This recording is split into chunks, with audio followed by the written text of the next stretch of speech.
हो गया?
तो जल्दी सभी लोग जुड़ जाएंगे।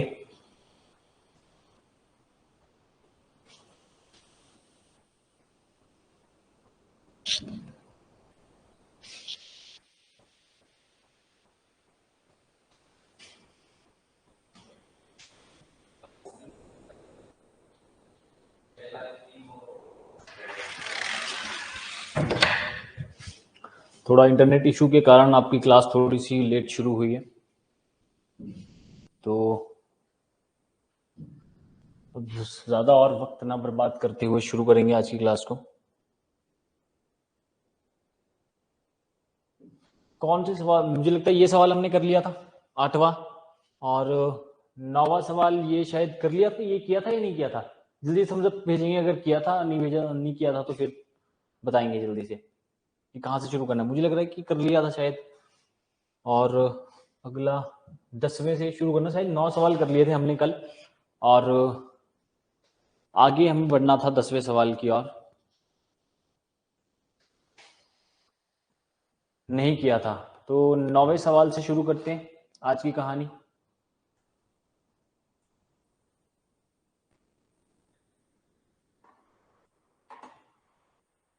नहीं किया था,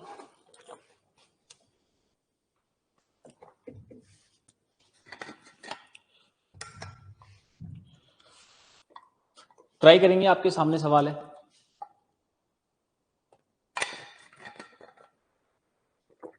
इसे करने की कोशिश करेंगे। देखो क्या कहता है, पहले हम ऑलरेडी लेट है तो ज्यादा वक्त बर्बाद भी करेंगे। कहता क्या है? In the last 2 weeks of sale, prices are reduced by 32%. Last जो 2 वीक थे जिनमें सेल हो रही थी, उनमें क्या हुआ? प्राइस जो थे 32% से घट गए। What is the sale price of a microwave which is originally of 25,995? क्या कहता? देखो, एक माइक्रोवेव था, उसकी कीमत थी 25,995 रुपए, और उसकी जो प्राइस है वो घट गया 32% से। तो कितने का वो रहा, मतलब कितना अब उसका प्राइस रह गया? देखो हमें क्या कहा हुआ है यहाँ पे, नियरेस्ट इंटीजर एक वर्ड दिया हुआ है जिसपे आप लोग को ध्यान देना पड़ेगा। तो इट मींस कि हमें आंसर जो बताना है वो अप्रॉक्स आंसर बताना है। कहाँ गया ये देखो, टू नियरेस्ट इंटीजर्स, तो अप्रॉक्स आंसर निकालेंगे इसका, है ना? तो मैंने आपको क्या कहा था कि जब भी ऑप्शंस दिए होंगे तो ऑप्शंस का यूज करना काफी अच्छे से आना चाहिए। देखो, जब उसका प्राइस क्या था पहले? 25,995,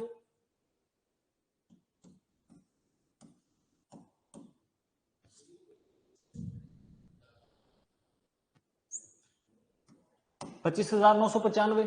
क्लियर इतनी बात? दिख रहा है? छोटा तो लिख दिया। 25,995 उसका प्राइस था, अब उसका प्राइस घटा 32%। तो मैं इसे 32% कम कर दूंगा, -33%, 32%, सॉरी। इसे 32% घटा दूंगा, वही जो अभी जो कीमत है करंट उसकी वो आ जाएगी। समझ में आई इतनी बात सभी को? परसेंटेज में मैं आपको काफी आसानी से सिखा चुका हूं कैसे आप 10% निकाल सकते हैं, 20% निकाल सकते हैं, 30% निकाल सकते हैं। तो देखो अब मैं इसका 10% अगर निकालना चाहूं, 25,995 का अगर मैं 10% निकालना चाहूं तो मेरे पास आएगा 2599.5। क्लियर थी बात? ये आ गया 10%, ये आ गया मेरे पास इसका 10%। और मुझे घटाना कितना है? मुझे घटाना है 30%, 32%। तो पहले मैं 30 कर लूंगा इसका, तो इसका मैं कर दूंगा 3 गुना, है ना। तो जब मैं इसका 3 गुना करूंगा 30% आ जाएगा। अब मुझे पता 25 3 जा 75, 2 जीरो और लग जाएंगी। क्लियर इतनी बात? अब जब मैं 3 में मल्टीप्लाई करूंगा 9 की, तो मेरे पास आएगा 290 की तो 270, 270 और 27, 270 और 27 हो जाएंगे आपके 297। क्लियर इतनी बात? 270 में जब मैं 27 जोड़ूंगा, देखो क्या क्या, पहले मैंने इसको 25,995 को मैंने क्या लिख लिया, 2595 हो गया इसका 10%। फिर मैंने इसे समझा 2500 है डायरेक्ट, और 2500 को 3 में गुणा करने के लिए पहले 25 की 3 में गुणा कर दी, 2 जीरोस लगा दिए। अब इसमें मुझे प्लस और क्या करना है? अब मुझे इसमें प्लस करना है 99 की 3 में गुणा करके। तो 99 की 3 में गुणा करूंगा, मुझे पता है कि 3 9 27। तो जब 90 वहां पे हो जाएगा, पहले 99 को 90 प्लस 9 लिख दूंगा, तो 270 प्लस 27 297, 297 आ गया इसका प्राइस। ठीक है, तो ये आ गया हमारे पास 30%, 7 9 7 और 7। क्लियर थी बात? तो हमारे पास ये आ गया इसका 30%। देखो प्राइस जो था वो क्या हुआ है? रिड्यूस हुआ है। रिड्यूस जब प्राइस हुआ 30%, देखो अब इसमें की बार क्या होता है, देखो ऑप्शंस काफी दूर है। देखो 18,300 कुछ, 17,600 कुछ, 16,000 और फिर डायरेक्ट 21,000। क्लियर है कितनी बात? तो अब देखो मैं क्या करूंगा, मुझे घटाना है इसका 32%, तो 30% तो मेरे पास आ गया ये। तो पहले मैं 30% निकाल के मेरा काम बन जाएगा। देखो 25 में से जब मैं 7 घटाऊंगा, 25 में जब मैं 7 घटाऊंगा तो मुझे पता चल जाएगा 21 से तो मैं अड़ूंगा ही नहीं कभी, तो ये वैसे ही हट गया। क्लियर थी बात? तो 21,000 वाला जो आंसर था वो तो गलत हो गया, और 16,000 भी नहीं जाएगा इतना कम, तो ये भी गलत हो गया। तो अब मेरे पास रह गए दो ऑप्शंस, एक रह गया 18,000 का और एक रह गया 17,000 वाला। तो अब जब मैं इसका 2% निकालूंगा, देखो 1% क्या हो जाएगा? 1% वही पहले यहां पे एक डिजिट छोड़ के डेसिमल लगा, अब 2 डिजिट छोड़ के लग जाएगा, तो 1% आएगा 259.95। क्लियर इतनी बात? तो इसका 2% इसका दुगना कर दूंगा। इसे मैंने क्या माना? देखो इसे मैंने 250 मान लिया, 250 को 2 गुना करूंगा 500, 500 प्लस 9 का गुना 18, 500 प्लस 18 518 और 0.95। देखो पॉइंट की कैलकुलेशन करो मत, बिकॉज मुझे दिख रहा है कि वहां पे आंसर्स जो काफी दूर दूर है, और मैं अप्रॉक्स कैलकुलेशन करूंगा, पॉइंट्स में जाने जाओगे तो कंफ्यूज हो जाओगे। तो इसमें 518 मुझे और जोड़ना पड़ेगा, तो 518 में इसमें और जोड़ दूंगा 15, एक गया कैरी 10 11 और एक गया कैरी 7 1 8 8 5 13 और एक गया कैरी, तो 9,300 कुछ रुपए मुझे इसमें से माइनस करने पड़ेंगे। और मुझे क्या दिख रहा है? देखो 9,000 कुछ रुपए जब मैं इसमें माइनस करूंगा, देखो गलती होगी मुझे लगता है कि 1% आ गया इसका 295 259.95, तो उसका दुगुना हो जाएगा 250 का दुगुना 500, 18 दो गुना कितना 9 का 2 गुना 18। तो अब यहां मेरे पास आया था कितना 7797। तो पहले मैं 7797 को ही हटा के देख लेता हूं एक बार, अगर वहां से मेरा काम बन रहा होगा तो मैं फिर यहां क्यों जाऊंगा। मैं 25,995 में से 7797 को माइनस कर लूंगा। क्लियर थी बात? 7797 को मैंने माइनस कर लिया। अब मेरे पास देखो कहां आंसर लड़ गया मेरा, 15 में से जब मैं 7 घटाऊंगा मेरे पास आएगा 8। क्लियर थी बात? यहां रह गया 8, 18 में से 9 गए 9, और यहां कितना रह गया? यहां भी 8 रह गया, है ना, एक कैरी चला गया था तो 8 रह गया था, और यहां 18 कर लिया था, यहां 8 रह गया, 8 में 7 गया 1, और यहां 5 में से जब मैं 15 में से 7 जब मैं हटाऊंगा तो मेरे पास दोबारा आ जाएगा 8, और यहां आ जाएगा 1। तो ये मेरा 18,000 के आसपास फंस रहा है, 18,198 के आसपास। तो देखो मुझे पता है कि 18,198 के पास बढ़ रहा है, लेकिन मुझे पता है कि मैंने जो परसेंटेज ली है वो कम ली है। मेरे शब्दों पे ध्यान देंगे, मैंने जो परसेंटेज ली है वो 30% ली है। हमें परसेंटेज मतलब इससे थोड़ी सी ज्यादा लेनी थी, कहने का मतलब इससे थोड़ा सा ज्यादा माइनस करना था। तो इससे जब मैं थोड़ा सा ज्यादा माइनस करूंगा तो मुझे दिख रहा है, देखो 2% क्या आया था मेरा, 1% मेरा आया था 259.95। तो मुझे ये दिख गया यार कि जब मेरा 1% भी 259.95 आ गया तो 2% तो इससे ज्यादा ही होगा। तो यहां देखो, यहां 18,198 हो रहा था। 18,198 में से जब मैं 200 घटाऊंगा तो 17,000 वाली लाइन में जाएगा ना। ये मेरी बात को समझो। मैंने इसमें से क्या किया, 30% पहले घटा के देखा। 30% जब मैंने घटाया तो मुझे पता चल गया कि ये जो आंसर आएगा ये 18 से 17,000 के आसपास में आएगा। जब मैंने 30% घटाया मेरे पास 18,198 रुपए आया। लेकिन मैंने, मुझे जितना घटाना था, मुझे 32% घटाना था, मैंने ये निकाला, घटाया 30%। 30% घटाने पे मैं यहां पहुंच गया। अब मैंने देखा कि इसका तो 1% की 260 के आसपास हो रहा है। 259.5 को 260 मान लो। तो 1% जब 260 हो रहा है तो 2% कितना हो जाएगा, 520। तो यहां से जब मैं 520 को माइनस करूंगा तो ये मेरे पास 17,000 के आसपास चला जाएगा, 17 वाली लाइन में चला जाएगा। तो 17 वाली लाइन में हमारे पास एक ही ऑप्शन था, जो कि था ऑप्शन नंबर ए। बस इस सवाल को करा ही ऐसे जाएगा। एग्जाम में जिसे करना ना वो ऐसे ही करेगा, और एग्जामिनर ने भी यही सोच के दिया कि आप लोग ऐसे ही करेंगे।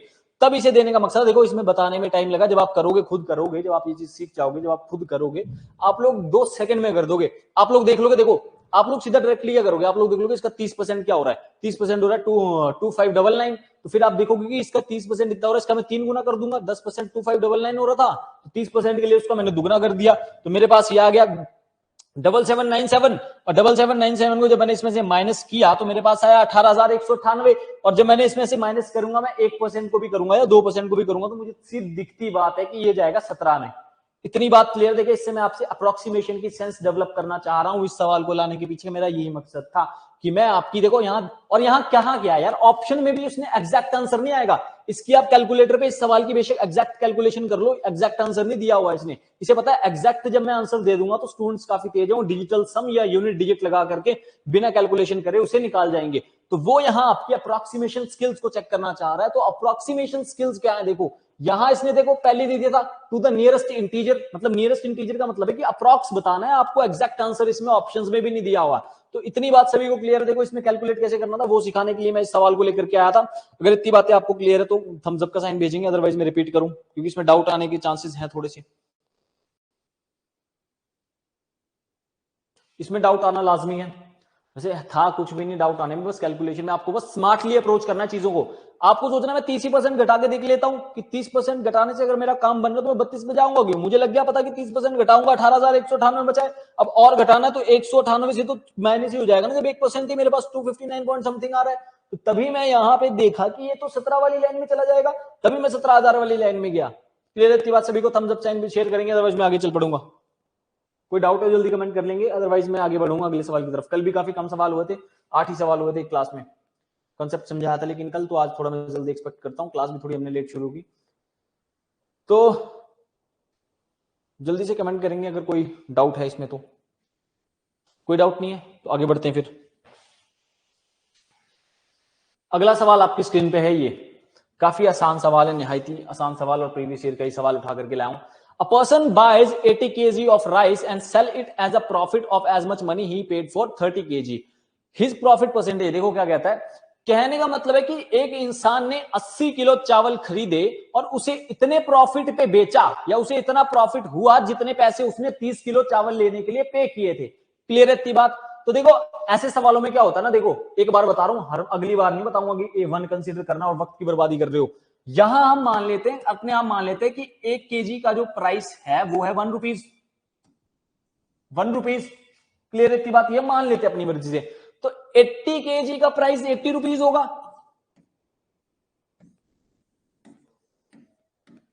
ऐसा हम इसलिए मान पा रहे हैं बिकॉज हम लोगों को परसेंटेज में पूछा हुआ है, एग्जैक्ट डाटा पूछा नहीं है, परसेंटेज में पूछा हुआ है, तब हम ऐसा मान रहे हैं। तो परसेंटेज निकालना था। 30 किलो का भी प्राइस 30 किलो होगा, 30 रुपए होगा, है ना? इतनी बात सभी को क्लियर है? 1 किलो को 1 रुपए माना, 80 किलो को 80 रुपए के होंगे, 30 किलो भी 30 रुपए के होंगे। समझ में आई इतनी बात? तो कहता है 80 रुपए के चावल उसने खरीदे, रुपीज में मान लो, ये किलो जो आपको अच्छा लगे। तो कहता उसने उसे बेचा प्रॉफिट पे कितने, कि जितने पैसे उसने 30 रुपए के लिए पे किए। तो 30 रुपए के लिए पे कितने करेगा? 30 ज्यादा करेगा इसमें से। 80 में जब मैं 30 जोड़ूंगा मेरे पास आएगा 110। तो प्रॉफिट कितने का हुआ? 30/80। 0 से 0 कट जाएगा। 3/8 की जो फ्रैक्शन वैल्यू होती है 37.5 होती है, अगर आप लोगों को याद हो तो। कैसे होती है? 1/8 की फ्रैक्शन वैल्यू होती है 12.5। और 12.5 का जब आप 3 गुना करेंगे आपके पास 37.5 आएगा। ऑप्शन नंबर सी इस सवाल का जवाब था। काफी शानदार सा सवाल था, ये आसान निहायत थी। इसमें आपको पेन उठाने तक की जरूरत नहीं थी, आपको दिख रहा था प्रॉफिट कितना हुआ, आपको डायरेक्टली उसने प्रॉफिट दे दिया होता 30 किलो के बराबर का उसने प्रॉफिट कमाया, कॉस्ट प्राइस का बेस दिया हुआ था 80। आपको डायरेक्ट आपने एग्जाम में सिर्फ यही लिखना था, ये भी लिखना नहीं था वैसे, पर चलो लिखना चाहो तो ये भी लिख सकते हो, ये मेंटली हो जाना था। तो 3/8 आ जाता, 3/8 की आपको फ्रैक्शन वैल्यू पता थी 37.5। और फ्रैक्शन वैल्यू जिसे याद नहीं, मैंने कहा था उससे समस्याएं आएंगी। अब मैं परसेंटेज क्लास में पहले बता चुका हूं, तो वैसे परसेंटेज में आप लोगों को समझ में आ भी गई होंगी कुछ वैल्यूज, और कुछ आपने याद करने की कोशिश करी होगी आई थिंक, है ना। तो आगे बढ़ते हैं, काफी आसान सा सवाल था ये भी। आगे बढ़ते हैं अगले सवाल की तरफ। देखो ये कॉन्सेप्चुअल सवाल है, अब जिसका कॉन्सेप्ट क्लियर है उसे तो कोई समस्या आने वाली नहीं है, जिसमें थोड़ी सी कॉन्सेप्ट में नोक झोंक की है उसे क्या पता प्रॉब्लम कोई आ जाए, लेकिन वही है, इसमें कंसेप्ट था क्या यार, डेली रोजमर्रा की जिंदगी में तो प्रॉफिट लॉस चल रहा होता है, कभी फायदा होता है कभी घाटा होता है। क्या था कि सीपी जो है किसी आर्टिकल को, उसके हम डिनोट करते हैं सी से, और सेलिंग प्राइस को डिनोट करते हैं एस से, और जेड इज द प्रॉफिट और लॉस परसेंटेज। देखो कॉस्ट प्राइस को डिनोट कर रहे हैं सी से, सेलिंग प्राइस को एस से, और जेड जो है वो प्रॉफिट या लॉस परसेंटेज है। If cost price and selling price both increased by the same amount, then क्या था, देखो कॉस्ट प्राइस और सेलिंग प्राइस को दोनों को सेम अमाउंट से इंक्रीज किया जाए तो क्या होगा। देखो आपको जिसे कंसेप्ट पता है वो तो डायरेक्टली बोल देगा कि जो प्रॉफिट है वो डिक्रीज हो जाएगा। कैसे होगा प्रॉफिट डिक्रीज, देखो मान लो सीपी में मान लेता हूं 100 कॉस्ट प्राइस किसी चीज का, कॉस्ट प्राइस मैंने मान लिया 100, और मान लो मैंने वो चीज बेच दी 120 रुपए की, मान रहा हूं अपनी मर्जी से प्रूफ करने के लिए, अदरवाइज जिसे कंसेप्ट पता है वो डायरेक्टली मार्क करेगा कि ये Z decrease, option number B answer mark कर देगा वो। लेकिन क्यों हुआ ऐसा, उसके पीछे क्यों का जवाब दे रहा हूं। देखो अब कहता कि उन्हें सेम अमाउंट से बढ़ाया जाए, कॉस्ट प्राइस और सेलिंग प्राइस को सेम अमाउंट से बढ़ाया जाए, तो मैंने इसे बढ़ा के देख लेता हूं 10% में, इसे बढ़ा के देख लेता हूं 10% में, इसे बढ़ा के देख लेता हूं प्लस 10%, है ना। इसका 10% 10 होगा, इसका 10% 12 होगा। तो जब मैं इनमें इसे जोड़ूंगा तो मेरे पास क्या आएगा, 10 जब प्लस करूंगा 100 में तो 110 आ गया। और जब मैं 120 में 12 प्लस करूंगा मेरे पास कितना आएगा, 132।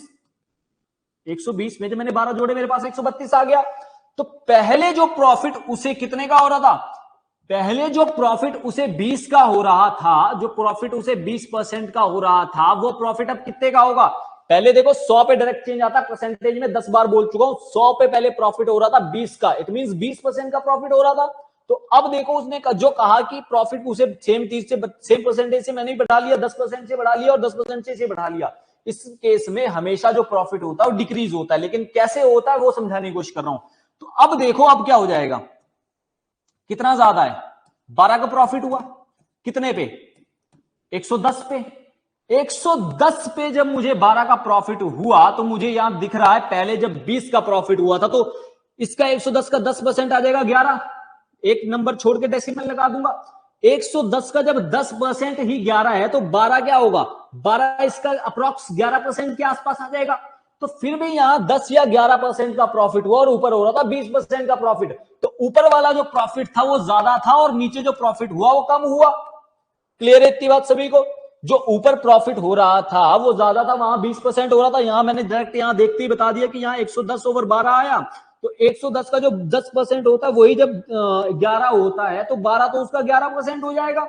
तो 20% से ऊपर जाने का तो इसका कोई सवाल ही पैदा नहीं होता। तो तभी मैंने कहा कि जब ऐसा कोई केस होगा हम सेलिंग प्राइस और कॉस्ट प्राइस को इक्वली बढ़ाते हैं, इक्वल परसेंटेज से इंक्रीज करते हैं, तब जो प्रॉफिट होगा वो हमेशा डिक्रीज होगा। तो जेड को हम कर रहे थे प्रॉफिट या लॉस से डिनोट, तो जेड था प्रॉफिट या लॉस परसेंटेज जो कि डिक्रीज हो रहा है। तो ये आपके सवाल का जवाब रहेगा, कॉन्सेप्ट के ऊपर सवाल पूछा हुआ था, सवाल भी नहीं था, डायरेक्ट कॉन्सेप्ट था ये। और ये चीज हर किसी को पता है। आप लोग देखो मैं क्या कहना चाहूंगा कि आप जो मैथ्स को ना ज्यादा टिपिकली मत सोचा करोगे, फॉर्मूलाज दिमाग में आ रहे, मैंने कहा फॉर्मूलाज भूल जाओ, जो चीज क्रैम करने वाली होगी वो मैं आपको खुद बताऊंगा कि ये वैल्यूज आप, मैंने कहा फ्रैक्शन वैल्यूज याद करो, वो याद करने वाली थी, वो आपने याद की नहीं। अब जो फॉर्मूलाज थे उन्हें भूल जाओ, उनमें सिर्फ एक चीज याद रखो कि जब मैं प्रॉफिट की बात करूंगा और लॉस की बात करूंगा तो कॉस्ट प्राइस और सेलिंग प्राइस के रेशियो की बात कर रहा हूं। और आगे मैं आपको डिस्काउंट जब समझाऊंगा उसमें आपको मार्कअप परसेंटेज और ये सब बताऊंगा कि डिस्काउंट कैसे देते हैं, मार्कअप परसेंटेज क्या होती है, मार्कअप क्या होता है, वो कंसेप्ट रहेगा बाद का। तो ये काफी आसान सा सवाल था, मैंने आप लोगों को प्रूफ दे दिया। इस बात को आप नोट भी कर सकते हैं, जब भी अगर किसी सेलिंग प्राइस और कॉस्ट प्राइस को सेम परसेंटेज से बढ़ाया या घटाया जाएगा तो क्या होगा, जो प्रॉफिट होगा वो हमेशा डिक्रीज होगा। क्लियर है? इतनी बात, जब बढ़ाया गया तो प्रॉफिट जो हुआ वो डिक्रीज हुआ। इतनी बात क्लियर सभी को? आगे बढ़े, आगे बढ़ते हैं अगले सवाल की तरफ। घटाने से मुझे लगता है बढ़ेगा। देखो घटा के देख लेते हैं एक बार कि घटाने से क्या होगा। घटाने से क्या होगा एक बार वो देखते हैं, है ना। ये तो रही बढ़ाने की बात, जब हमने दोनों नंबर्स को बढ़ाया, है ना। तो अब इसे एक बार घटा के देखते हैं। अब यहां जब मैं 10% बढ़ा रहा था तो यही मैं 10% घटा के देखता हूं कि 10% घटा के क्या होता है। 10% जब मैं इसे घटाऊंगा तो यहां तो इसका 10% 10 ही होगा, 10 घट जाएगा, यहां 12 घट जाएगा। तो जब यहां ऐसा हुआ तो मेरे पास टोटल चेंज आया, कितना आया, यहां आया 90, और यहां क्या आ गया, जब मैं इसमें से 12 घटाऊंगा तो मेरे पास आएगा 102। तो यहां क्या प्रॉफिट हुआ, यहां प्रॉफिट हो रहा है कितने का, 12 का प्रॉफिट हो रहा है यहां कितने पे, 90 पे। यहां भी देखो कम ही हो गया, पहले भी 20 का था, अब यहां मैं देख पा रहा हूं इसका 10% ही 9 है, तो 20% क्या होगा, 20% इससे ज्यादा हो गया। 10, जब इसका 10% ही 9 आ गया तो 12 तो इसका 10 से 15 के बीच में ही होगा ना, 10 या 11 12 के बीच में होगा। तो मैं यहां भी देख पा रहा हूं, तो ये अप्रॉक्स मेरा आ जाएगा कितना, 10% 9 है तो मेरा आ जाएगा अप्रॉक्स 12% के इक्वल, अप्रॉक्स 12% के ही इक्वल होगा। तो अब देखो यहां क्या हुआ, यहां भी घट हो गया। तो मैं वही कह रहा हूं कि यहां जब घटा तो ऊपर भी जब बढ़ा, तो प्रॉफिट या लॉस जब भी आप कॉस्ट प्राइस और सेलिंग प्राइस को बराबर परसेंटेज से बढ़ाएंगे या घटाएंगे तो जो प्रॉफिट बाद में होगा उसे घटाने के बाद वो हमेशा से डिक्रीज होगा। समझ में आती है तो ठीक है, अदरवाइज छोड़ दो, वक्त खुद सिखा देगा। क्लियर है? इतनी बात, आगे बढ़ते हैं। A man sold his scooter for 16,200 and lost 1/10 of the selling price. What is the cost price? इसका सवाल का जवाब देंगे जल्दी से, इस सवाल का जवाब देंगे जल्दी से। ये 5वीं क्लास के बच्चे जो होते हैं नवोदय, जिनका एंट्रांस होता है पेपर का, वो भी निकालते हैं ऐसे सवाल। कंपाउंड इंटरेस्ट, सिंपल इंटरेस्ट उनके पेपर में भी आता है, उस लेवल का पेपर है ये, पेपर नहीं सॉरी सवाल है ये, है ना। तो इसका जवाब देंगे जल्दी से, मैं इंतजार करूंगा, तब तक मैं पानी पीऊं।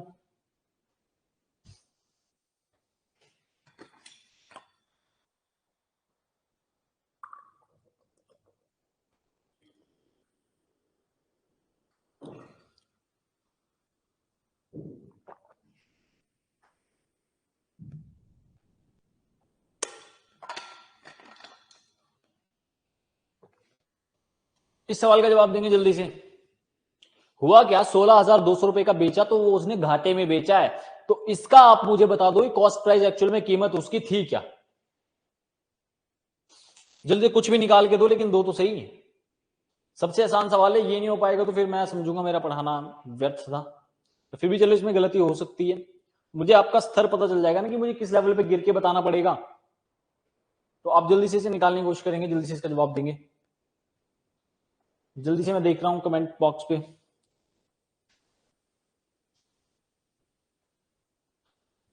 इस सवाल का जवाब देंगे जल्दी से।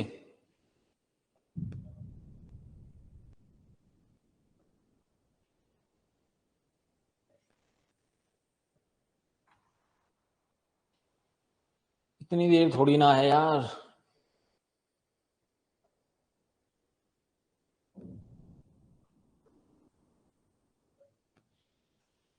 नहीं आया, ये कैसे नहीं आया यार। क्या कहता, कितने का लॉस हुआ उसको, 1/10 का, यानी कि 10% का लॉस हुआ।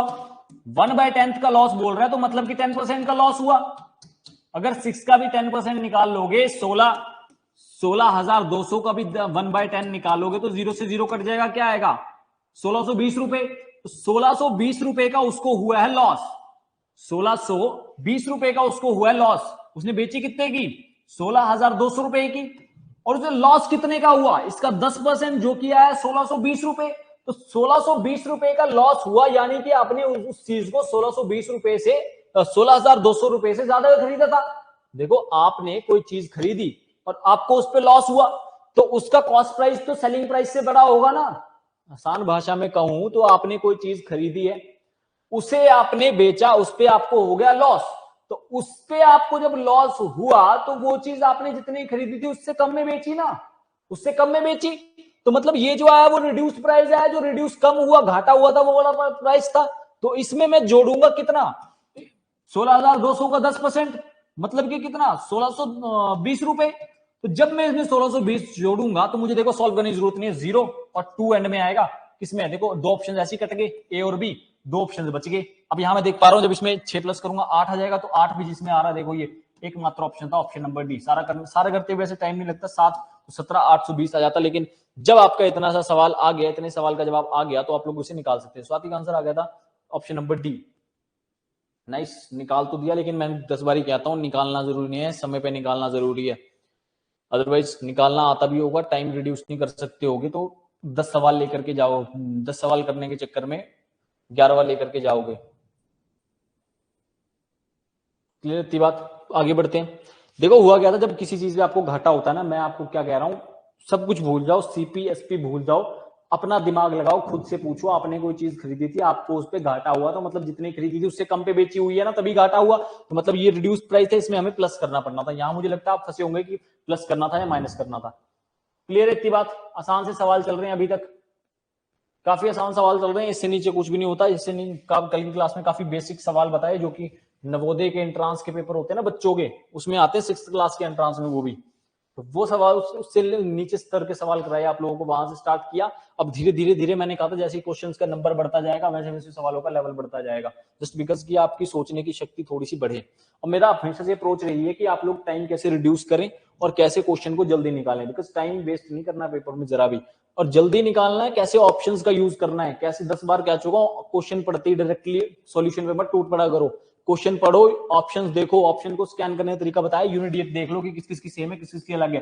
यूनिट डेट सेम आ जाएगी, अगर अलग अलग होगी तो आप लोगों को कैलकुलेशन कम करनी पड़ जाएगी, और कैलकुलेशन जब आप लोगों को कम करनी पड़ जाएगी तो आप लोगों को टाइम बचेगा आप लोगों का। तो वही चीज मैं आप लोगों को सिखाना चाहता हूं। तो क्या कहते हैं देखो, machine was sold at 27,300 at a loss of 9%, find the loss percentage.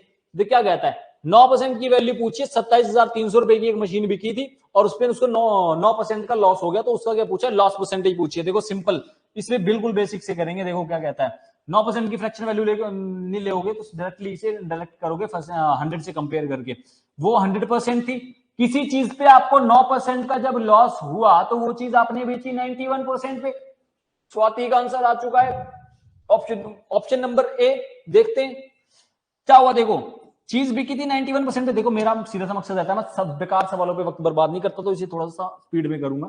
कैसे, देखो 91% की वैल्यू हमें क्या दी हुई है, 27300 है ना, ये दी हुई है, तो कितने गुना हो रहा है देखो, मुझे पता है 9 3 27 होता है, और 91 3 भी 27,300 होगा, क्योंकि जब मैं 90 की गुना करूंगा तब तो मेरे पास आ जाएगा 2700। 270 इन जीरो को 2 मिनट के लिए हटा दूं मैं, तो 90 की जब मैं 3 में गुना करूंगा मेरे पास 270 आ जाएगा, और 1 की जब मैं 3 में गुना करूंगा मेरे पास 3। पहली क्लास में सिखाया हुआ है कैसे मल्टीप्लाई करना है जल्दी से।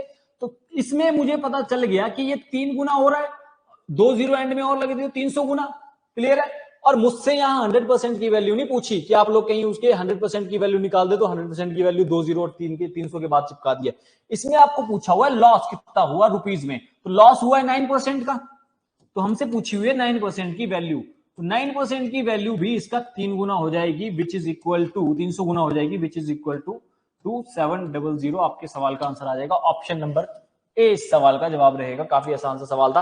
और देखो इसे कैसे कर सकते थे, ये तो मेरे को आपको समझाने के लिए बताना पड़ रहा है, अदरवाइज जैसे पेपर में आप लोग ऐसे थोड़ी करेंगे। पेपर में आप लोग कैसे करेंगे, पेपर मैंने आप लोगों को एक कंसेप्ट बताया था परसेंटेज की दूसरी क्लास में, कि जब मल्टीपल किसी नंबर के मल्टीपल में कुछ मल्टीपल जोड़ता हूं तो हमेशा उसका मल्टीपल जोड़ना पड़ता है, और मल्टीपल्स मैंने कहा था टेबल्स याद करना, और मल्टीपल्स का काफी यूज होगा। यहां हमें पूछा क्या था, एंड में पूछा था उसका 9% निकालने को, मतलब एंड में हमें 9 से गुणा करनी पड़नी थी। 9 एक अपने आप में प्राइम नंबर है जिसका मल्टीपल निकालना भी काफी आसान है। तो मैं यहां देख लूंगा 9 का मल्टीपल कौन सा नंबर है, तो 2700 एक ही मल्टीपल हो रहा था 9 का, 2700 ही हो रहा था। 7 2 9 कट गया 2, ये भी नहीं हो रहा। 5 4 9 और 2, ये भी नहीं हो रहा। 5 4 9 और 7 2 9, देखो ये हो रहा था, 9 9 कट जाएंगे 0। और इसमें देखो क्या हो रहा था, ए और डी ऑप्शन आपके पास फंस जाते, तभी आपने एग्जैक्ट कर लिया और काफी आसान से डाटा था। अदरवाइज दो ऑप्शंस को आप ऐसे एलिमिनेट कर सकते थे। आपके पास मान लो वक्त नहीं है, लास्ट मोमेंट में आपने इस सवाल को देखा, तो डायरेक्टली 9 का मल्टीपल देखेंगे, और 9 का मल्टीपल डायरेक्ट कैसे चेक करना देखो वो भी सिखा देता हूं। मान लो कोई नंबर है हमारे पास 2412 है ना, तो अब मुझे चेक करना है 9 का मल्टीपल है या नहीं। तो मैं क्या करूंगा, देखो मैं इसका सम करके देखूंगा कि वो सम जो है वो 9 से कट रहा है या नहीं कट रहा है ना।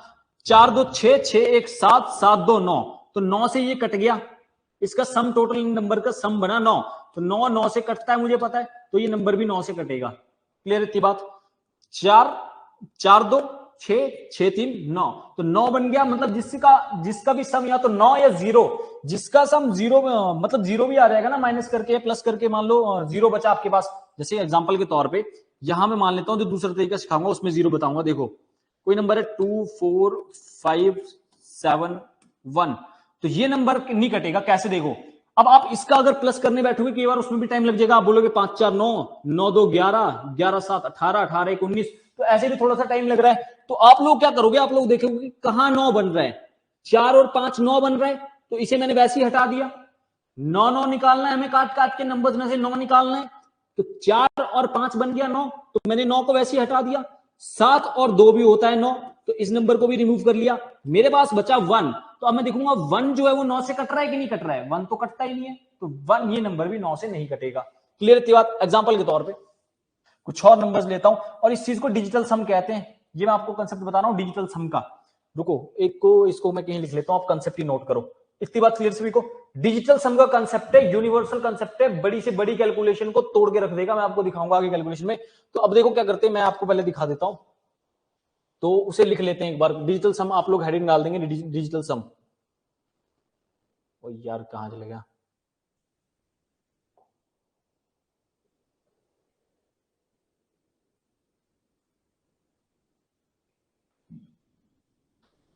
सभी लोग हेडिंग डालेंगे डिजिटल सम। ये मैं आपको पहली क्लास में बताना चाहता था, लेकिन मैंने सोचा जब इसका आगे यूज होगा तभी बताऊंगा। कैलकुलेशन का रामबाण तरीका है कैलकुलेशन का डिजिटल सम। समझ में आई इतनी बात? यूज भी बताऊंगा इसका। हेडिंग डालेंगे डिजिटल सम।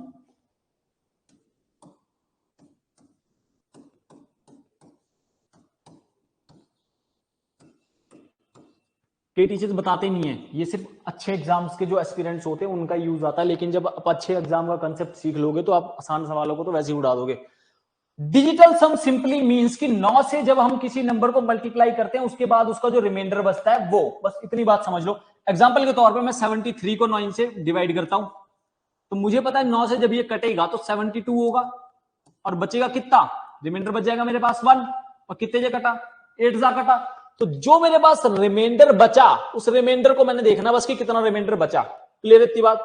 इतनी बात सभी को समझ में आ गई? तो एग्जांपल के तौर पे देखो, कोई भी नंबर देख लो, उसे 9 से हमें चेक करना है।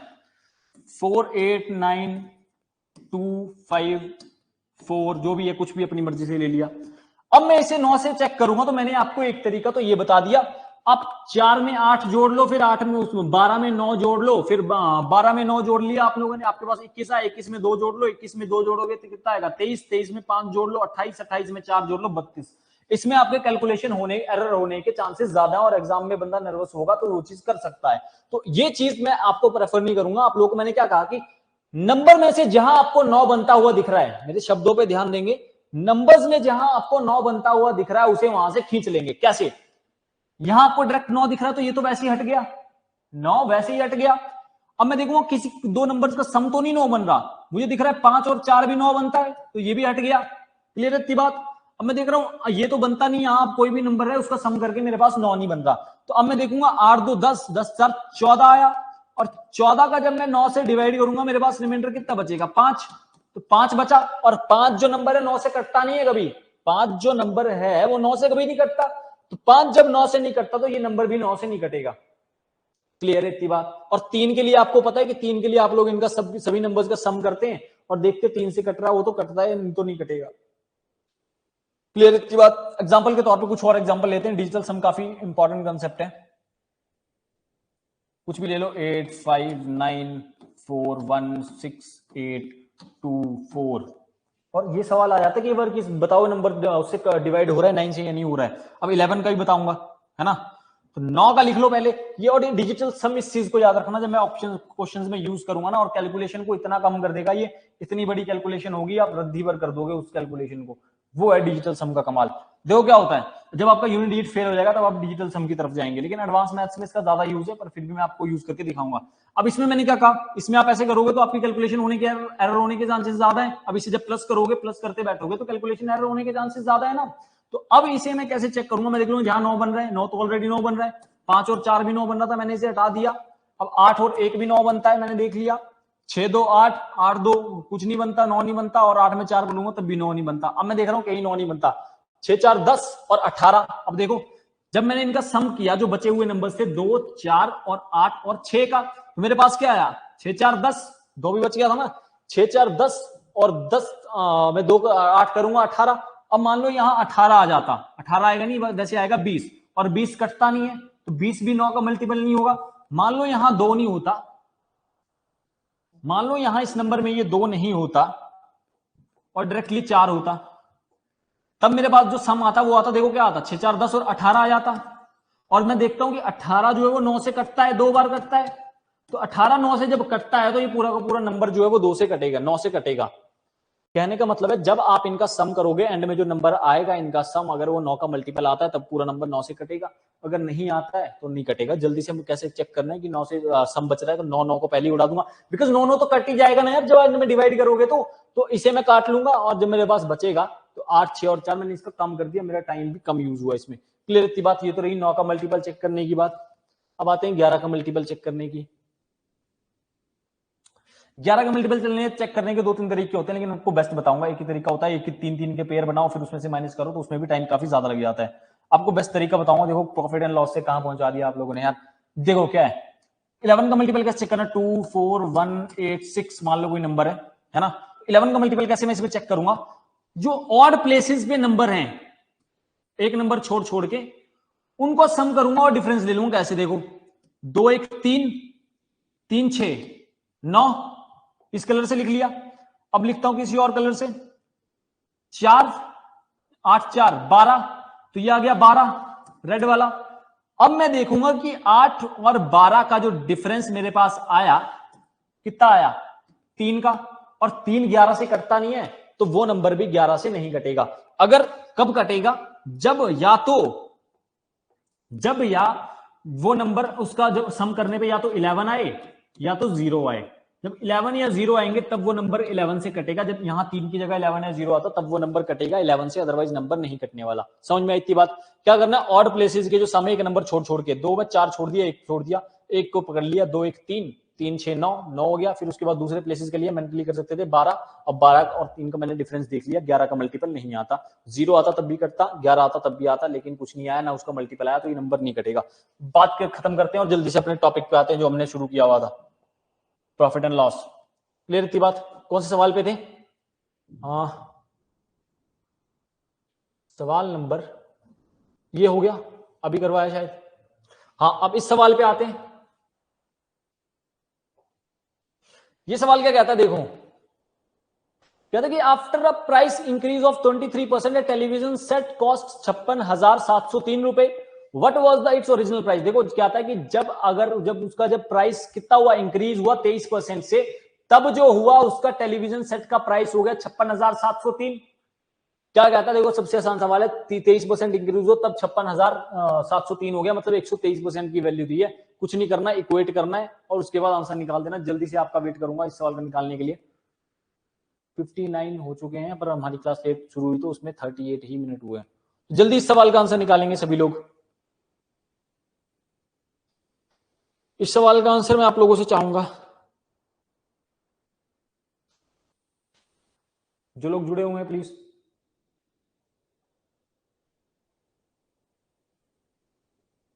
काफी आसान सा सवाल है, इससे सवाल कुछ भी नहीं होता आसान।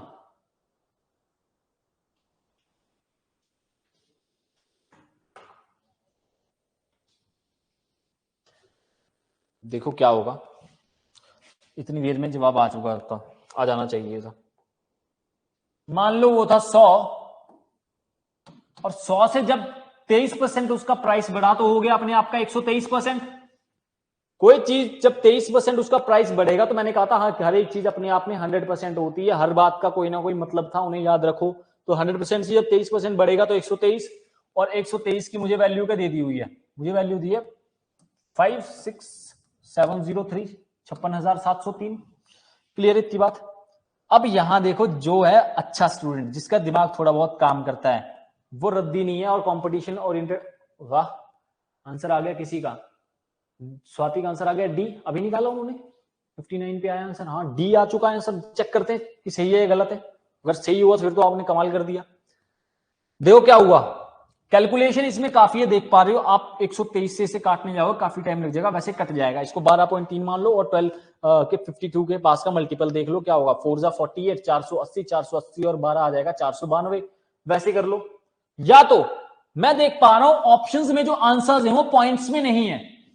मेरे शब्दों पे ध्यान देंगे, देखो हर चीज को ऑब्जर्व करना, आपकी ऑब्जर्वेशन पावर अच्छी होनी चाहिए। एग्जाम में एग्जामिनर को पता है कि 30 सेकंड मिलेंगे बच्चे को पेपर सॉल्व करने में, तो वो जल्द से जल्दी कैसे करेगा। मैं देख पा रहा हूं ऑप्शंस में जो आंसर है वो परफेक्ट इंटीजर है, वो पॉइंट्स में नहीं जा रहे। देखो कोई भी पॉइंट में आपको ऑप्शन दिया नहीं जा रहे। इस चीज से मुझे ये बात तो क्लियर होगी कि ये जो नंबर है 123 से वो परफेक्टली कटेगा, पूरी तरह से कटेगा। मेरी बात को फिर से ध्यान देंगे। क्या कहता है कि 23% प्राइस बढ़ा तो 56,703 रुपए की वो चीज हो गई बिकी। तो क्या कहता है, मैंने क्या ऑब्जर्व कर लिया, यहां मैं अगर इसे सॉल्व करने बैठूंगा सॉल्व हो जाएगा, नो डाउट सॉल्व हो जाएगा, लेकिन थोड़ा सा टाइम लग जाएगा। तो जब मैं इसे 123 के इक्वेट ना करके मैंने देख लिया कि यहां जो नंबर्स हैं वो पॉइंट में नहीं आ रहे, मतलब वो परफेक्टली कटा है किसी चीज से। भाई जब कोई नंबर देखो 72 है, जब 9 से कटेगा तो 8 आ रहा है, पॉइंट्स में थोड़ी ना जा रहा है। अब मैं यहां पे 72 की जगह 73 कर देता तो 8.1 हो जाता, तो मतलब क्या परफेक्टली नहीं कटा। अब यहां पॉइंट में आंसर नहीं दिया हो मतलब कि परफेक्टली कटा हुआ है। देखो जो तरीका सिखा रहा हूं यूनिवर्सल तरीका है, ऐसी स्मार्ट अप्रोच आपकी डेवलप होनी चाहिए। तो अब मैं यहां यूनिट डिजिट से कर लूंगा, क्यों, क्योंकि मुझे इस बात चल गया कि परफेक्टली कट रहा है, तो यहां मैं यूनिट डिजिट से इसे कर लूंगा। यूनिट डिजिट है 3, यूनिट डिजिट बताया हुआ क्या होता है, पहली क्लास को देखो, पहली क्लास को बार बार मुझसे मत पूछ लेना गलती से कि क्या होता है, पढ़ते आप लोग हो नहीं फिर उसके क्या पूछते हो। 3 और इसका यूनिट डिजिट भी है 3, तो मैं 3 में किस नंबर से मल्टीप्लाई करूं कि मेरे पास जो आए वो 3 ही आए यूनिट डिजिट। सबको पता है 5वीं क्लास पे, दूसरी क्लास में, पहली क्लास में, जितनी भी क्लास में छोटी क्लास में बच्चे पढ़ते हैं उन्हें पकड़ लो, बताएगा 3 into 1 होता है 3। तो कहने का मतलब है कि जो ऑप्शंस में से आंसर की यूनिट डिजिट होगी वो होगी 1। देखो क्या डी कमेंट किया किसी ने, स्वाति का वो पुराना वाला ही कमेंट है। देखो जो लोग जुड़े हुए हैं प्लीज देखेंगे जल्दी से। इतनी बात क्लियर सभी को। मैंने ये कहा कि 3 में यूनिट डिजिट क्या है, यूनिट डिजिट 3 था, तो 3 में किस नंबर से मल्टीप्लाई करूं कि मेरे पास जो नंबर आए वो 3 ही आए, उसका यूनिट डिजिट। तो मुझे पता नहीं चला कि यहां आगे उसने कितने नंबर से मल्टीप्लाई किया, लेकिन मुझे पता चल गया उस नंबर का लास्ट का जो डिजिट था, उसका जो यूनिट डिजिट था वो 1 था। देखो यूनिट डिजिट 1 कहां हो रहा है, तो जब मैं इसे देखो फिर यहां क्या होगा, एंड में 2 जीरोस भी आएंगे। अब देखो यहां यूनिट डिजिट 1 तो हुआ नहीं, यहां यूनिट डिजिट हो गया 4, यहां यूनिट डिजिट कितना था 57, 7 कट गया। यहां देखो यहां आप लोग फंस जाओगे कि 2 ऑप्शंस हैं और दोनों ही ऑप्शंस के जो यूनिट डिजिट हैं वो दिए हुए हैं आपको 1, है ना। दोनों ही ऑप्शंस के यूनिट डिजिट आप लोगों को दिए हुए हैं 1। तो अब जब आप यहां करोगे तो यहां क्या दिमाग लगाओगे, देखो मुझे पता चल रहा है जो भी नंबर आएगा उसे मुझे 100 में इंटू करना पड़ेगा। जिसने पहली क्लासेस देखी है उसे पता मैं क्यों ऐसा कह रहा हूं कि जो भी नंबर आएगा उसे मुझे 100 से इंटू करना पड़ेगा। मान लो एग्जांपल के तौर पे ये उसका होता 12 गुना, तो ये जब उसका 12 गुना होता तो ये भी पहला भी इसका 12 गुना होता, तो यहां मैं लिख देता 1200, तो 2 जीरो एंड में आते। तो अब मुझे यहां पता नहीं है, यहां मैं कैलकुलेट कर रहा हूं यूनिट डिजिट से, तो मुझे पता है कि यूनिट डिजिट होगी 1 होगी, तो 2 ऑप्शंस मेरे पास आ गए। तो अब मुझे पता चल गया कि आंसर के एंड में 2 जीरोस भी होंगे, क्योंकि 100 से मल्टीप्लाई कर रहा हूं तो 2 जीरोस भी आए। तो 2 जीरोस जब आएंगे तो 2 जीरोस एंड में होंगे और एक यूनिट डिजिट होगा 1 होगा। देखो यहां भी दोनों ही ऑप्शंस में आपको फंसा दिया। ये अच्छे एग्जाम का सवाल था तब आप लोगों को इतना क्लोज दिया, अदरवाइज ऐसे छोटे एग्जाम्स में आप लोग देखोगे नॉर्मल जो जिनमें मैथ्स को इतना कंसीडर नहीं किया जाता, बाकी जीएस और उसकी वेटेज रहती है, उनमें देखो उनमें आपको ऐसे ऑप्शन बना करके देगा ही नहीं, आपका काम यहीं से बन जाएगा। लेकिन ये पेपर में अच्छे सवाल पेपर में पूछा हुआ है, तब मैं आप लोगों को बता रहा हूं। देखो इसमें क्या होगा, इसमें अब मैंने मुझे चेक करना है कि इसका कितना गुना हो रहा है ना। तो अब जब मैं इसे चेक करूंगा 461 और 511, तो 461 जब मैं देखो, अब यहां कैसे गैस मारूंगा भाई, इसे समझ लेना, समझ में नहीं आएगा तो छोड़ देना, अच्छे पेपर का सवाल है। यहां मैं कैसे गैस मारूंगा, अब ये चीज सोचना, मेरी बात को सब ध्यान से सुनना बिल्कुल। मुझे जब पता चल गया कि ये जो नंबर था ये 456, देखो नंबर क्या है, एक नंबर है ये 51100 और दूसरा नंबर है 46100, है ना। तो अब मुझे पता चल गया कि एंड की डिजिट जो थी वो 1 थी, और स्टार्टिंग की डिजिट मुझे ऑप्शन में पिक करके देख लूंगा। भाई मेरे स्टार्टिंग की डिजिट जो है वो मैं ऑप्शन से पिक करके देख लूंगा ना। मुझे एक तो ये बात मैंने खुद निकाल ली कि यूनिट डिजिट होगी 1 होगी। अब ऑप्शन में देखो स्टार्टिंग की डिजिट एक में हो रही है 5, एक में हो रही है 4। तो मैं अब देखो 12 का जब मैं 5 गुना करूंगा तो 12 पंजे होता है 60। तो मतलब कि 60,000 से मेरा आंसर ऊपर चला जाता। अगर ऑप्शन नंबर सी इसका आंसर होता तो 60,000 से ऊपर चला जाता। लेकिन मेरे पास तो 56,000 चाहिए। तो जब मैं 12 की 4 में गुना करूंगा तो 12 चौके 48, तो 4800 के आसपास आता और 23 और 3 और था। तो 4800 से थोड़ा सा ज्यादा आंसर आता, 48,000 सॉरी 48,000 थे। क्लियर है इतनी बात? देखो मेरे शब्दों को सुनो। मैंने पहले क्या किया, मैंने यूनिट डिजिट की कैलकुलेशन करी। मैंने देख लिया कि 3 में 3 1 की गुना करूंगा तब मेरे पास जो मैं पहुंचूंगा 3 तक पहुंचूंगा। समझ में आई इतनी बात? फिर मैंने क्या किया, मैंने यहां देख लिया, मैंने ऑप्शंस एलिमिनेट कर लिए, मेरे पास बचे 2 ऑप्शंस। तो 2 ऑप्शंस की स्टार्टिंग की जब मैं इनटू करता तो मैं किससे करता? इसी से करता ना। देखो इनमें से 5 या 4 में से काटता। तो मैं देख पा रहा हूं ये नंबर जब मैं इसे काटूंगा 12 से तो ये कट जाएगा आसानी से। समझ रहे हो मेरी बात को? जब 5 से करूंगा तो 60 ऊपर चला जाएगा और जब यहां करूंगा तो इसके अंदर अंदर रह जाएगा। तभी मैं कह रहा हूं कि इस ऑप्शन का जो आंसर जो होगा वो इसके बीच में होगा, है ना। ये देखो यहां मुझे लग रहा है यूनिट डिजिट वाला कॉन्सेप्ट फेल तो ना हो गया हो ना। यूनिट डिजिट आ गया 1, तो 1 जब आया तो यहां जो होगा 5 4800, मुझे 4800 इसके पास था। और 123 की जब मैं 4 में गुणा करूंगा तब भी नहीं होगा। देखो इसकी मैं करता हूं 400 कुछ में गुणा। तो अब देखो डायरेक्टली काट लेते हैं यार। या तो मेरे को तो लग गया पता कि ऑप्शन नंबर डी इसका आंसर होगा। कैसे? देखो रट के नहीं आया, मुझे देख लिया कि यहाँ अगर मैं 5 से मल्टीप्लाई करूंगा तो ये चला जाएगा 60, 6,000 से ऊपर चला जाएगा 60,000 से। तो इसकी तरफ मैं करूंगा नहीं, डायरेक्टली मार्क कर दूंगा। लेकिन काट लेते हैं यूनिट डिजिट, आपको नहीं समझ में आ रहा, पल्ले पड़ रहा तो। मैं देख पा रहा हूँ 12 3 36, 36 होता है और 12 4 होता है 48। 12 4 48 होता है, 4 से कटेगा 12 की 480, 120 में गुणा करूंगा 480, 480 जब 3 की 4 में करूंगा तो 12, 480 प्लस 12 आ जाएगा 492। 492 आ गया। देखो यार यहां भी तो पहले नंबर 4 से कटा, तो यहां भी तो पहला नंबर 4 दिया हुआ था। किस ऑप्शन में दिया हुआ था? देखो एलिमिनेट करके 2 ही ऑप्शंस में तो दिया हुआ था, तभी वहीं से मैंने मार्क कर दिया कि ऑप्शन नंबर डी इसका आंसर होगा। 4 से कटा 492 आ गया, मेरे पास बचा 500 पहुंचने के लिए 8। और 67 में जब मैं 8 जोड़ूंगा तो मेरे पास आएगा 75। 67 में जब मैं 8 जोड़ूंगा मेरे पास आएगा 75। ये बच गया मेरे पास।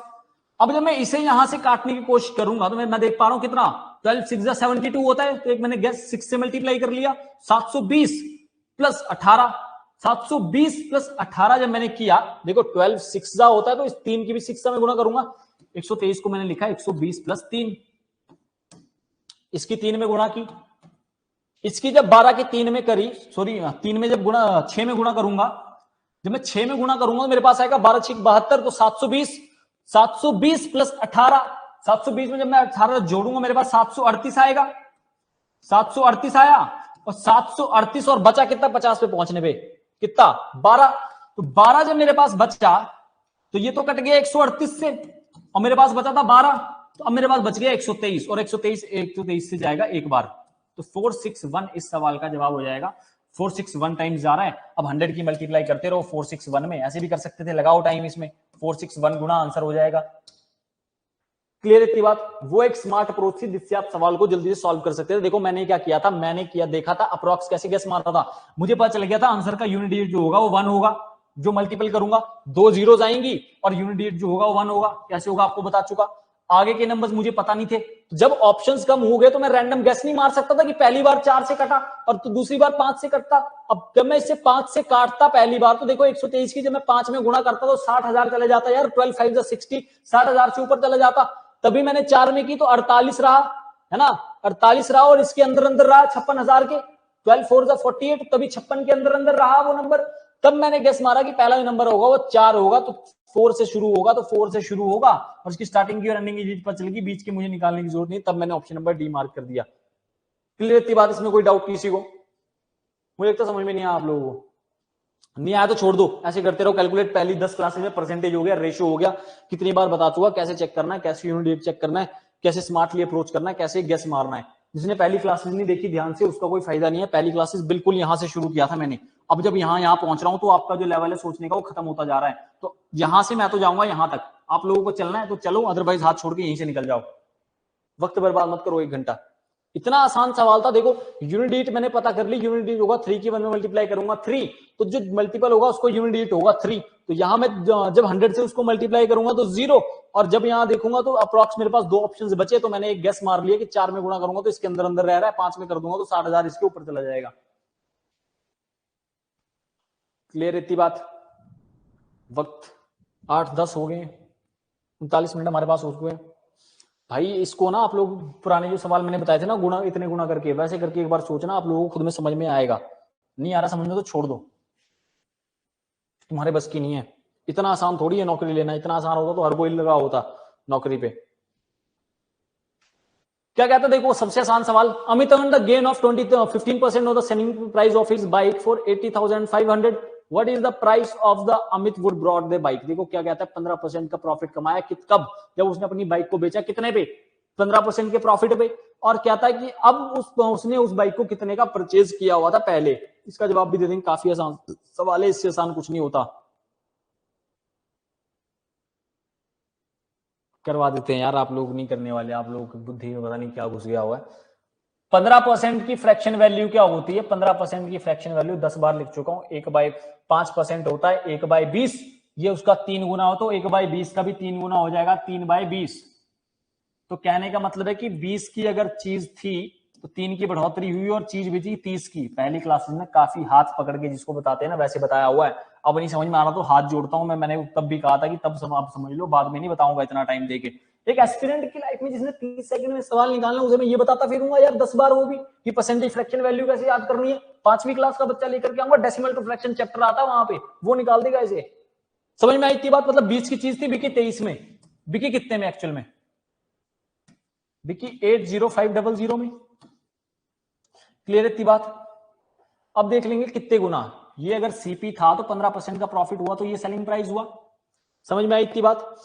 मैं देख पा रहा हूं 23 दूने 46, 2 में गुणा करूंगा 46 आ जाएगा, 3 में गुणा करूंगा 60 + 24 84 हो जाएगा, है ना? 84 में थोड़ी 69 हो जाएगा। जब मैं 23 की 3 में गुणा करूंगा, भाई टेबल याद करने को कहा था, वो भी आप लोगों ने किए नहीं होंगे, तभी मुझे एक चीज जोर डाल डाल के बोलनी पड़ रही है। 20 तक तो मिनिमम याद करो। तो जब मैं 23 में इसकी मल्टीप्लाई करूंगा तो मेरे पास, मुझे पता चल रहा है 69 आएगा, है ना?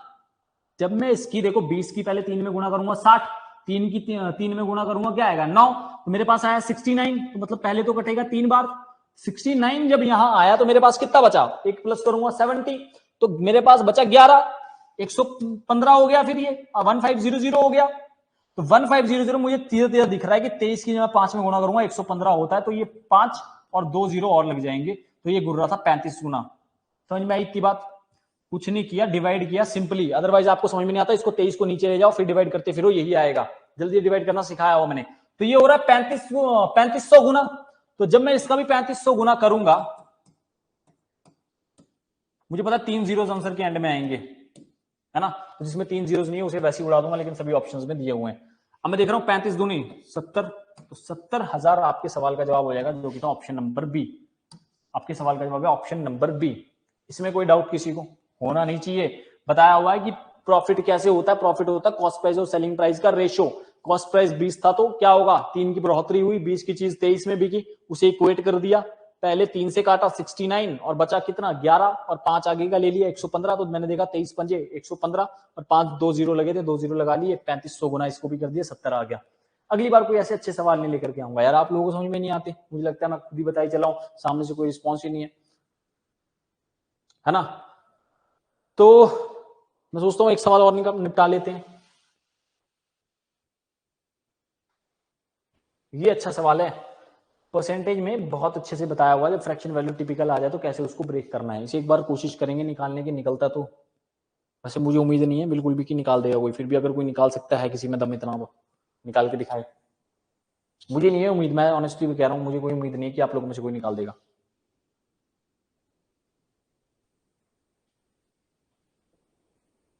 नहीं उम्मीद तो मैं उम्मीद छोड़ चुका हूं, निकाल देता हूं। देखो मैं देख रहा था, जब भी देखो, अब मेरी बातों को फिर से ध्यान से सुनना, मैं कोशिश करता हूं कितना गिर के आप लोगों को पढ़ा सकूं, कितना हाथ पकड़ के। 10% का किस चीज से प्रॉफिट हो रहा था, वो चीज जब 100 की थी तो 110 की हो जा रही थी। 15% का हो रहा था तो चीज 100 की थी 115 की हो जा रही थी। अब यहां क्या है देखो, यहां जो है चीज हो रही है देखो 23.33% का प्रॉफिट,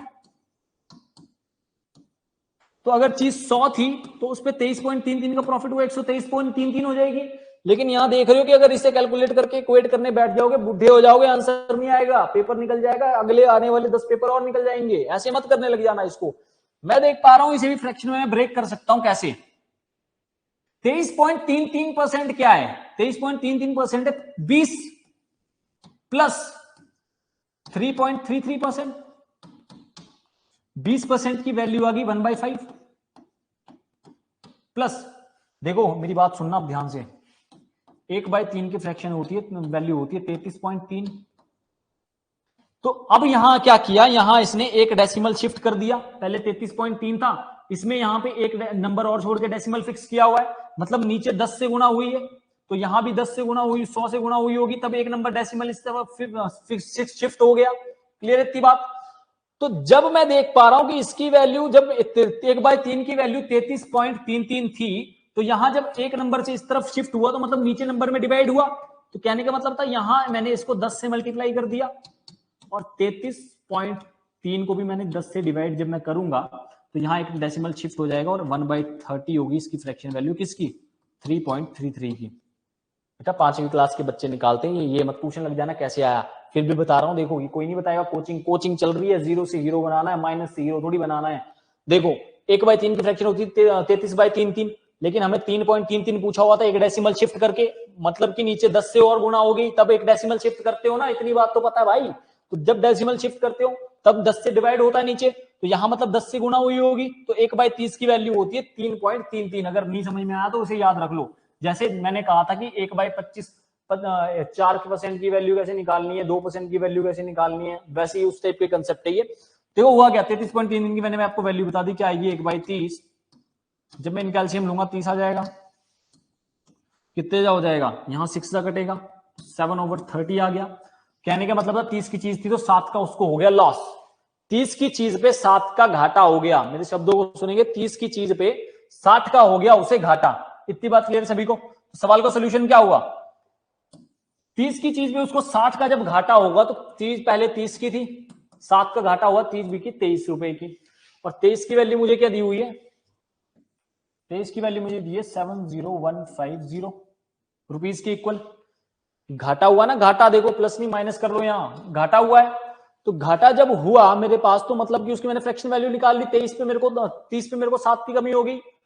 आंसर निकाल दिया किसी ने, 91500 निकाल दिया किसी ने आंसर, स्वाति ने। दैट्स नाइस, आंसर आ रहे हैं आप लोगों के, देखते चेक करते कितना सही है।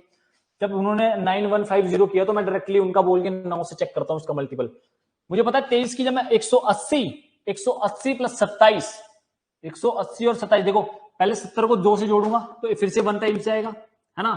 तो 1 टाइम्स जब ये गया तो 23 1 सॉरी 1 टाइम नहीं जाएगा, 3 टाइम्स जाएगा, 3 टाइम जाएगा। 23 को जब मैंने 3 मल्टीप्लाई किया मेरे पास 69 आ रहा था, 69 आया, बचा 1, मेरे पास दोबारा से बच गया 1150, है ना। मेरी वही सवाल तो नहीं हम लोग कर रहे हैं, वो इतना अलग ही है। 1150, तो मुझे पता 23 पंजे होता है 115, तो 5 से और कटेगा, 1 0 थी तो 0 और लग गया, तो 350 गुना ये इसका हुआ। तो अब मैंने सीपी ये था, सीपी का भी मैं 350 गुना कर दूंगा। सीपी का भी मैंने 350 गुना कर दिया। मैंने देखा 30 की जब 3 में मल्टीप्लाई करूंगा तो 2 जीरोस तो एंड में आएंगी मेरे आंसर के। देखो 2 जीरोस मेरे आंसर के एंड में आएंगी, एक ऑप्शन यहां एलिमिनेट हो गया। ऑप्शन एलिमिनेट करने की टाइम कम होगा तो ऑप्शन एलिमिनेट करके ही काम बनेगा। एक ऑप्शन एलिमिनेट हो गया। अब मैं देख पा रहा हूं कि यहां 2 जीरोस जब आए तो यहां देखो, अब मैं 30 की 30 में मल्टीप्लाई करूंगा, मेरे पास आता है 900, 900 और 900 में 30 की मल्टीप्लाई और कर दूंगा, मेरे पास आएगा 150। 900 प्लस 150, 900 प्लस 150 आ जाएगा मेरे पास। 900 प्लस 150 नहीं, 9000 प्लस 150, देखो जीरो हो जाएगा ना, तो 9000 प्लस 150 आ जाएगा 91500, जो कि इस आपके सवाल का जवाब है। ऑप्शन नंबर ए बिल्कुल सही जवाब था उनका, स्वाति का। क्लियर है इतनी बात? कुछ नहीं किया, इसे तोड़ दिया, फ्रैक्शन वैल्यू में निकाल दिया, पहली क्लासेस में निकाला हुआ है। स्वाति के आंसर आ रहे हैं बिकॉज इन्होंने पहली क्लासेस अच्छे से की हुई है। क्लियर है इतनी बात? और क्या किया, फ्रैक्शन वैल्यू देख ली, कमी हुई तो 30 पे 7 की कमी कर दी, इक्वेट कर दिया उसके 350 गुना आया। 350 गुना जब आया तो मैंने 30 का भी 350 गुना कर दिया, मेरे पास क्या आया 9150 रुपए मेरे पास आंसर आ गया। क्लियर है इतनी बात? इसमें कोई डाउट किसी को? 91,500 रुपए मेरा आंसर आ गया इस सवाल का, इसमें कोई डाउट हो किसी को तो कमेंट करें। पिछले कंसेप्ट जिसके क्लियर नहीं है उसको बिल्कुल भी समझ में नहीं आ रहा होगा, जिसे समझ में आ रहा है वेल एंड गुड। देखो भाई कैलकुलेटर लेकर के मत बैठना साथ में कहीं कैलकुलेटर से कर रहे हो और फिर बता रहे हो। वैसे मुझे पता आप लोग कर नहीं रहे, जस्ट बिकॉज ये जो दो लड़कियां जुड़ी हैं स्वाति दीक्षा, इन लोगों के आंसर रेगुलरली आते हैं। तो ये सवाल का जवाब था। बाकी हमारे पास कुछ सवाल बच गया, आज मैं सोच करके आया था 20 सवाल करेंगे लेकिन 16 ही हम लोग कर पाए। तो अगली क्लास आपकी इंग्लिश की होगी, उसका टाइम ना खाते हुए मैं अपनी क्लास को यही खत्म करता हूँ, 1 घंटा आपका समाप्त होता है। पिछली चीजों को पढ़ के आए, अदरवाइज अगली चीजें पढ़ने का फायदा है ही नहीं, ना आपको समझ में आएगी। तो पिछली चीजें जिन्होंने पढ़ी हुई है उनके आंसर्स भी आ रहे हैं और वो चीज दिख रही है मुझे। तो अब जिन्होंने नहीं पढ़ी तो उनके आंसर्स आना तो काफी दूर की बात है। तो खत्म करते हैं आज की क्लास को, और बाकी बातें कल आगे सवाल लेकर के आऊंगा प्रॉफिट एंड लॉस के। तो आज के सेक्शन को यहीं खत्म करते हैं। Thank you very much.